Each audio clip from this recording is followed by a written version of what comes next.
बिस्मिल्लाहिर्रहमानिर्रहीम। अस्सलाम वालेकुम। लर्निंग प्लेटफॉर्म के साथ मैं हूँ Rizwan. Welcome back to my channel. हमने स्टार्ट किया हुआ था डिप्रेशन को। हमारा जो नेक्स्ट लेक्चर है दैट इज़ लेक्चर नंबर 4, जिसमें हम डिस्कस करेंगे प्री मेंस्ट्रुएशन डिस्फोरिक डिसऑर्डर को, जो कि स्पेशली वुमेंस का, फीमेल्स का डिसऑर्डर है। यहाँ पे आपको क्या होगा कि सिम्टम्स देखने को मिलेंगी आपको वुमेंस के अंदर प्री यानी पहले मेंस्ट्रुएशन से पहले आपको ये सिम्टम्स देखने को मिलेंगी। जितने भी हम सिम्टम्स फर्दर डिस्कस करेंगे इस वीडियो के अंदर, वो सिम्टम्स आपको पीरियड से यानी मेंसेस से पहले आपको देखने को मिलेंगी फीमेल के अंदर। इसको डिस्फोरिक डिसऑर्डर भी कहते हैं। डिस्फोरिक एक ऐसी स्टेट होती है जिसमें वुमेन जो है वो अनईजी फील करती हैं, और वुमेन्स जो होती हैं वो पूरी अपनी लाइफ को अपनी लाइफ के बारे में डिससेटिस्फेक्शन फील करती हैं और उसको जनरलाइज कर लेती हैं हर एरिया के अंदर। ठीक है, जनरलाइज का मतलब होता है कि किसी स्पेसिफिक एरिया के अंदर उस चीज़ को अप्लाई नहीं करना आपने। ठीक है, अपने हर एरिया के अंदर, अपने जितने भी आपके लाइफ के एरिया हैं, जैसे सोशल एरिया हो गया, आपका वर्किंग एरिया हो गया, आपका स्कूल का एरिया हो गया, उन सब के एरिया के अंदर आप जो है ना एक चीज़ को, एक कॉन्सेप्ट को जनरलाइज कर लेते हैं। किसी भी कॉन्सेप्ट को, चाहे आपका कॉन्सेप्ट वो अच्छा है या बुरा है। तो यहाँ पे हम देखेंगे कि वो किस कॉन्सेप्ट को जनरलाइज करती हैं अपनी पूरी लाइफ के ऊपर। ठीक है, उन डेज के अंदर यहाँ पे हम देखेंगे कि इस डिसऑर्डर की ड्यूरेशन क्या है, आपको स्पेसिफिक कितनी ड्यूरेशन रिक्वायर होती है डायग्नोज करने के लिए, और इसके कितने नंबर ऑफ क्राइटेरियाज आपको रिक्वायर्ड होते हैं। चलते हैं अपने क्राइटेरिया की तरफ। सबसे पहले इसकी डेफिनेशन देख लेते हैं आपके पास कि इसकी डेफिनेशन क्या है। PMDD आपके पास क्या है? Pre menstrual dysphoric disorder is a condition in which a woman has severe depression symptoms. यहाँ पे उसको सिम्टम डिप्रेशन की ही आ रही होती हैं, लेकिन क्या होगा, इरिटेबल मूड होगा, वही चीज़ आ जाएगी। टेंशन बिफोर मेंस्ट्रुएशन, मेंस्ट्रुएशन से पहले आपके पास टेंशन देखने को मिलेंगी वुमन के अंदर।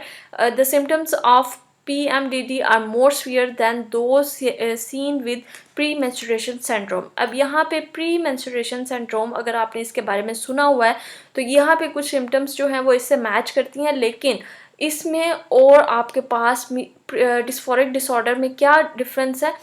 ये डिफरेंस है कि इसमें जो इसकी सिम्टम्स होती हैं आपके पास प्री मेंस्ट्रुएशन डिस्फोरिक डिसऑर्डर, उसकी सिम्टम्स ज़्यादा सीवियर होती हैं एज़ कम्पेयर टू PMS यानी प्री मेंस्ट्रुएशन सिंड्रोम के। अब प्री मेंस्ट्रुएशन सिंड्रोम के अंदर कौन कौन सी सिम्टम्स आ सकती हैं?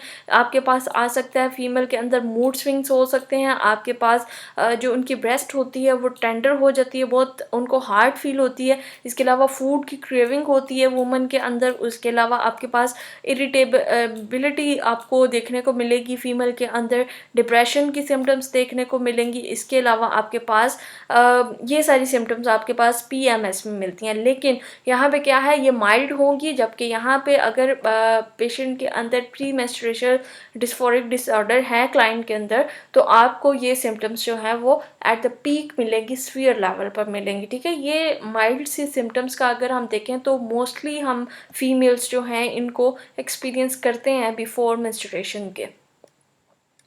क्राइटेरिया, डायग्नोस्टिक क्राइटेरिया की बात करें तो सबसे पहले इसका जो क्राइटेरिया है, in the majority of menstruation cycles at least 5 symptoms must be present in the final week before the onset of menses.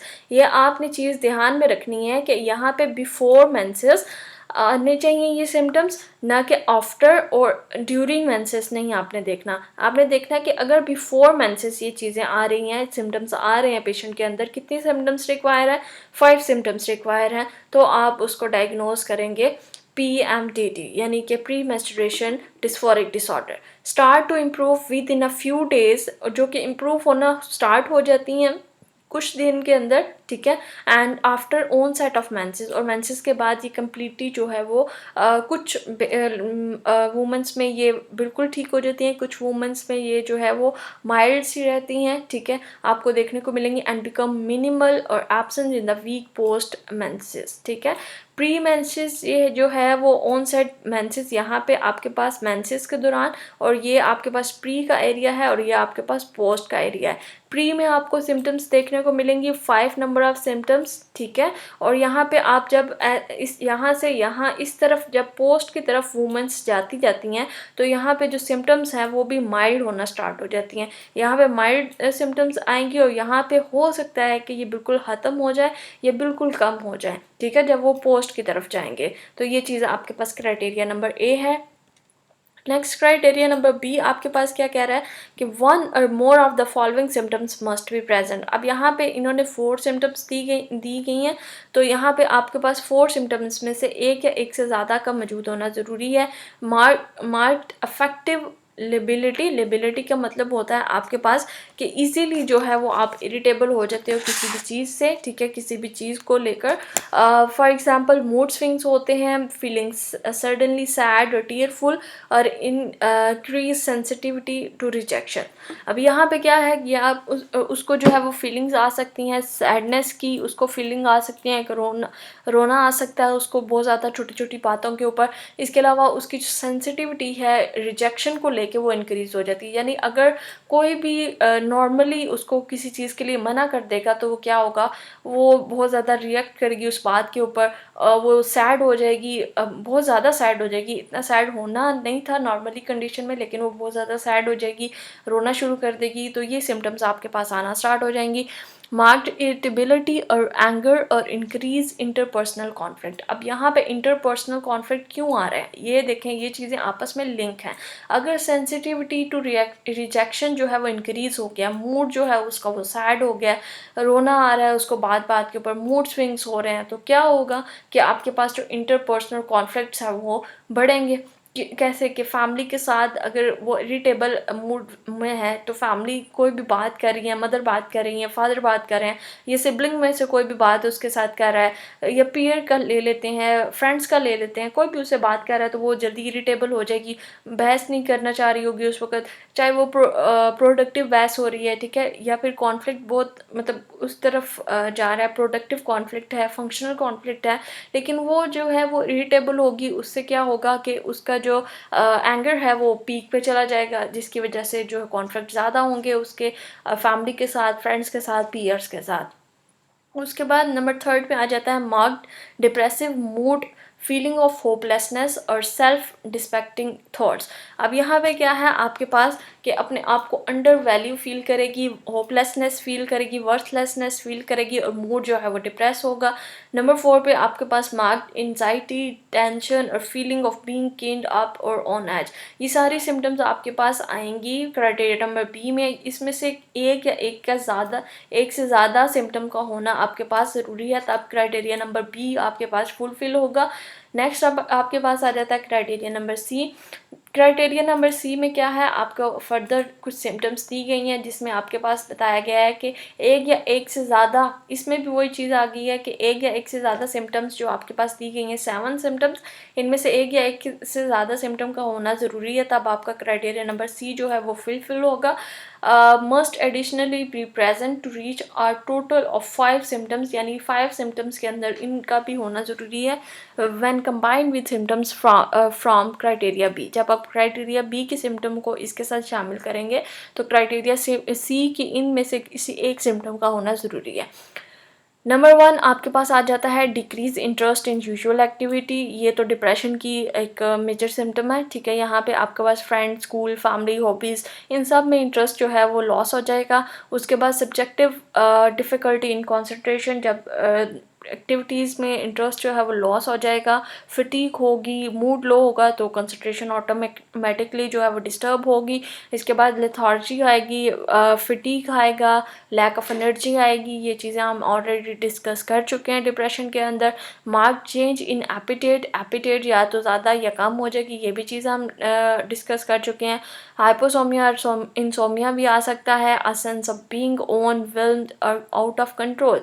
यहाँ पे क्या है आपके पास, या तो वो आउट ऑफ कंट्रोल फील करेगी, वही चीज़ जब आउट ऑफ कंट्रोल फील करेगी, एंगर ज़्यादा होगा तो क्या होगा, इंटरपर्सनल कॉन्फ्लिक्ट्स जो हैं वो ज़्यादा होंगे।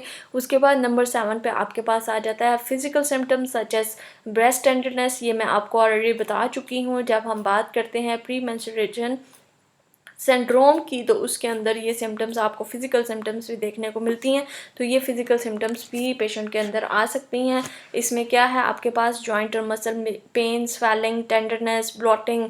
ब्लॉटिंग में आपके पास क्या होगा कि या तो पेशेंट को ऐसा फील होगा कि उसका एब्डोमेन रीजन जो है वो स्वेल हुआ हुआ है, या फिर ओरिजिनल मतलब सच में उसका जो एब्डोमेन रीजन है वो स्वेल होगा। इसके अलावा वेट गेन हो सकता है पेशेंट के अंदर।